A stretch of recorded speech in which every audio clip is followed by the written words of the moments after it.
ब्रह्मा द्वारा बाप की मत मिलती है। मत श्रेष्ठ से श्रेष्ठ की मिलती है, उसे कहते हैं श्रीमत। श्रीमत भगवत गीता, भगवान की गाई हुई गीता ज्ञान का गीत, वो मिलती तो है लेकिन ब्रह्मा द्वारा मिलती है। डायरेक्ट बिंदी से आवाज नहीं आती। जैसे मुसलमान लोगों की किताब में लिखा हुआ अल्लाह मियां ने ये फरमाया, अल्लाह मियां ने वो फरमाया। अब अल्लाह मियां क्या आसमान से आवाज फेंकता है क्या? फरमाने के लिए तो मुख चाहिए ना। तो मैं प्रवेश करता हूं। ऐसे नहीं कि बाप का बनने से पवित्र बन जाते हैं। कोई सरेंडर हो जाए, बाप के बन जावे,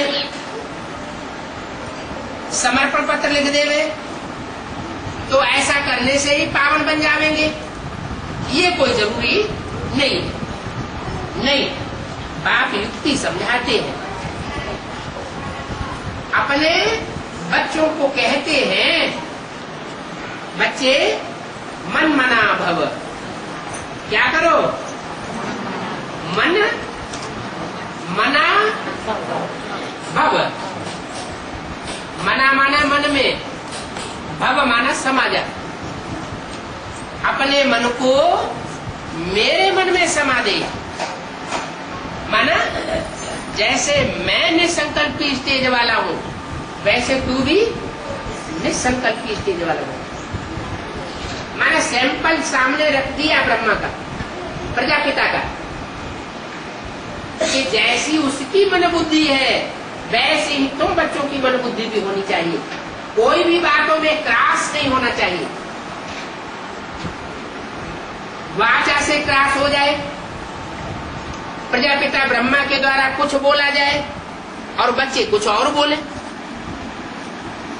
कर्मेंद्रियों में क्रॉस हो जाए, बाप कुछ और कराना चाहता है, करना चाहता है, बच्चे कुछ और ही उल्टा करने लग पड़े। नहीं, वाचा में भी क्रॉस न हो, कर्मेंद्रियों से भी क्रॉस न हो, और मनसा के संकल्पों में भी किसी बात में क्रॉस नहीं होना चाहिए। माना जो बाप का संकल्प, तो बच्चों का संकल्प होना चाहिए। यानी संकल्प मात्र भी विरोधाभास न हो। जैसे बाप चलाना चाहे वैसे चले।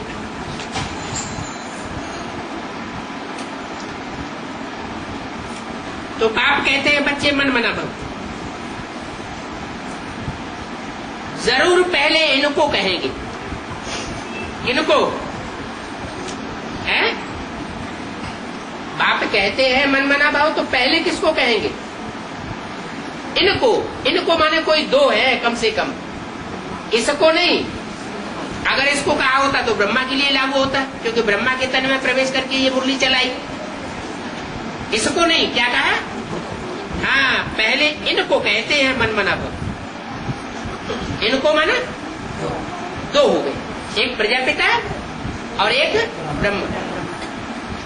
तो ब्रह्मा की सोल माना कृष्ण की सोल, और प्रजापिता की सोल माना राम बाप की सोल। माने इनको पहले पहले निराकारी स्टेज में जाना पड़े।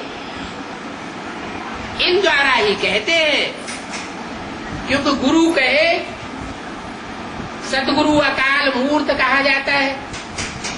माने उसको, गुरु को काल नहीं खाता, उसकी मूर्ति होती है, माने साकार होता है। और जिसके द्वारा कहते हैं तो वो तो साकार ही हुआ। इनके द्वारा कहते हैं माम एकम याद करो। रामकृष्ण की आत्माओं के द्वारा कहते हैं मुझे एक को याद करो। ऐसे नहीं कि बिंदी कहती है मुझे एक बिंदी को याद करो। इन द्वारा कहते हैं बुद्धि का योग मेरे साथ रखो। मेरे साथ बुद्धि का योग रखो का मतलब ऐसे नहीं बिंदी के साथ योग रखो। क्या? मैं सुप्रीम सोल ज्योति बिंदु जिस प्रजापिता ब्रह्मा के तन में मुकर्रर रूप से प्रवेश करता हूं, उसके साथ बुद्धि योग रखो। तो जैसे उसके वाइब्रेशन होंगे वैसे तुम्हारे भी बन जाएंगे, जैसे उसकी चलन होगी वैसे तुम्हारी भी चलन बन जाएगी, जैसे उसकी वाचा होगी वैसे तुम्हारी भी ज्ञान युक्त वाचा हो जाएगी। तो इसको रूहानी यात्रा कहा जाता है। क्या? जो भी कर्म करो, जो भी वाचा बोलो, जो भी संकल्प चलाओ, वो बाप समान संकल्प हो, बाप समान कर्म हो, बाप समान वाचा हो, तो इसको कहा जाता है रूहानी यात्रा। कितनी सहज बात है। फिर भी कहते हैं हमारा योग नहीं लगता। अरे योग क्यों लगाते हो? याद करो ना। जो चीज आंखों से देखी जाती है, कानों से सुनी जाती है, वो याद तो रहती है ना। तो मन मना भाव को ही रूहानी यात्रा कहा जाता है। अपने आप को, अपने घर को याद करना। किसको याद करना है? आत्मा अपने आप को याद करे। सबसे पहली सीढ़ी है कि मैं आत्मा ज्योति बिंदु सितारा। सवेरे उठते उठते पहला फाउंडेशन ये पक्का करना है। क्या? मैं आत्मा ज्योति बिंदु सितारा। ये प्रकृति के मध्य में उस आत्मा को ध्यान करना है। फाउंडेशन सवेरे सवेरे जिसका पक्का पड़ जाएगा, वो सारा दिन वो रूहानी स्टेज में रह सकेगा। तो अपने बाप को याद करो, अपनी आत्मा को याद करो और घर को याद करो। क्या? अपना घर कौन सा है? निराकारी धाम। निराकारी धाम। धाम माना हमारी बुद्धि जहाँ, आत्मा मन बुद्धि जहाँ टिकी रहे,